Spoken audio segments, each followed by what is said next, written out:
Right, Sean Zattel, FightHype.com here with the legendary Freeway Rick Ross. Rick, nice to meet you, man. Nice to meet you too. Yes, sir. Adrien Broner didn't show up today. That's what we all came for. Disappointing. Very disappointing. I only spoke to Adrien a few times, but I was really hoping that he got back on track because he had the potential to be one of the great ones. And I just hope he put it together. What do you think his reasoning was? Do you know? I mean, anything could have happened. Airplane, I'm disappointed, why I didn't show, but it was because, weather and the airplanes didn't fly, canceled flights, something like that there, we all have to understand. But other than that, if it wasn't one of those emergencies, then it was, irresponsible. Mm-hmm. And, Bill Hutchinson showed up, and it seems like he thinks he's coming to win, not just to lay down. That's what he said. But, you say one thing, and like Mike Tyson said, once you get hit, all that changes. So I just hope, man, I was just hoping so much for Adrien that he got back on track and become the great fighter that we all expected him to be in his early career. Do you think we'll get to fight night June 9th and we'll get the two fighters in the ring, right? I hope so. I might even go to that fight. I don't really go to fights with my guys and not on the card, but that's one card that I might go on. I know. Come here. Okay. You know who this is? Oh, absolutely, Anthony Peterson. Hey, you know who I thought you was when I first saw you? The guy that be punking people. Ashton Kutcher. Yeah. That's what I was gonna say. I was like, what is he doing? He's about to punk us. Oh man, Anthony, good to see you, man. Good to see you too, Chad. Still got a hell of a record. And were you showing up today?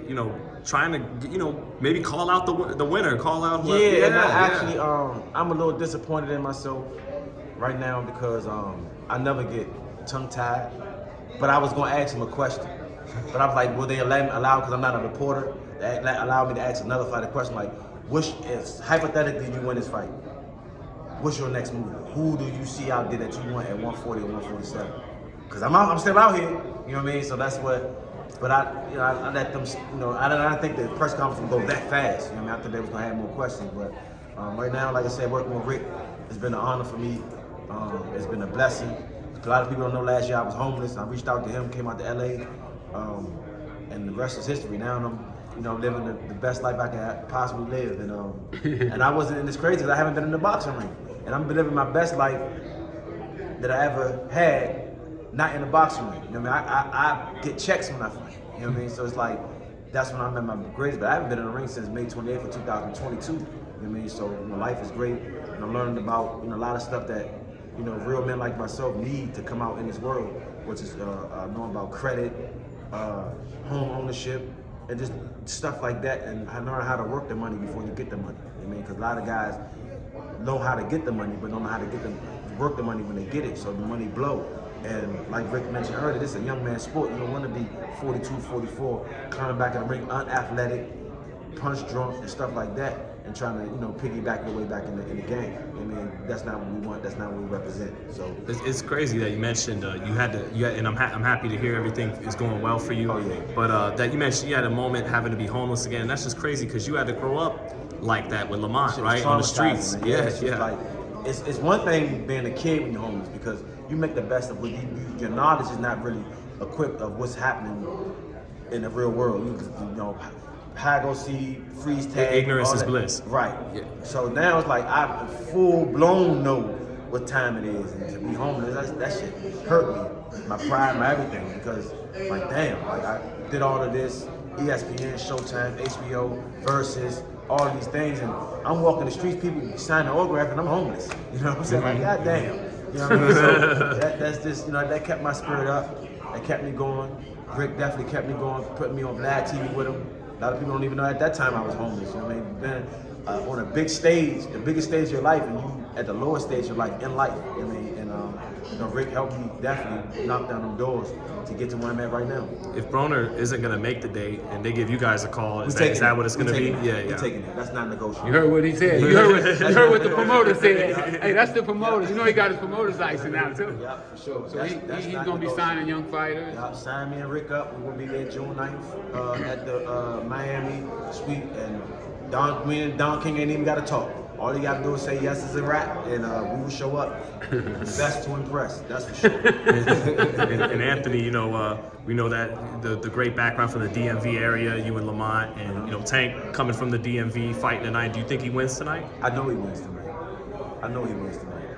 But this is what people don't understand. 10 years ago, going on 10 years ago, 2 months, when Floyd fought Canelo? No. He fought Guerrero. And they had an after party right after. I remember Tank was literally sitting there. It was a rope they had. He was sitting there crying. You know how when kids like, he was crying like that, like, and we was like, what's wrong? He couldn't get it out. He finally got it out. He said, I want this shit so bad. Look at all these posters you see, his face everywhere.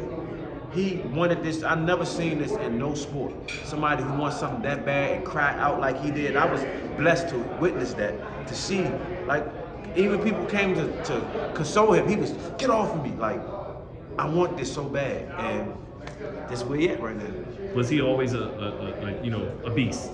Beast. Yeah. He was the first fighter I ever saw in my whole life, outside of myself, with that tenacity and that ferociousness. Was though like, oh my God, like that kid cannot be that ruthless. I have videos of myself when I was 10, 11 years old. It's the same thing. He would stomp and go out there and just fight. And I saw that because he used to fight my nephew all the time, Patrick Hurst, who's 20 and 0. And I'm like, man, this kid is amazing. If he get older, and I used to always tell him, if you ever make it to the screen, the world not gonna be ready for you. And when I saw him on that press conference January 7th, before the fight January 7th, it was like The Hector Garcia? Yeah, the Hector Garcia press conference, the first press conference. I had my back towards the stage, and I get a tap on my back. I look over, it's Tank. He had that look on his face like, hey, big bro, everything you told me that I was gonna be, hey man, it's happening, man. And he went up on stage and gave me and my brother a standing ovation, gave us our flowers.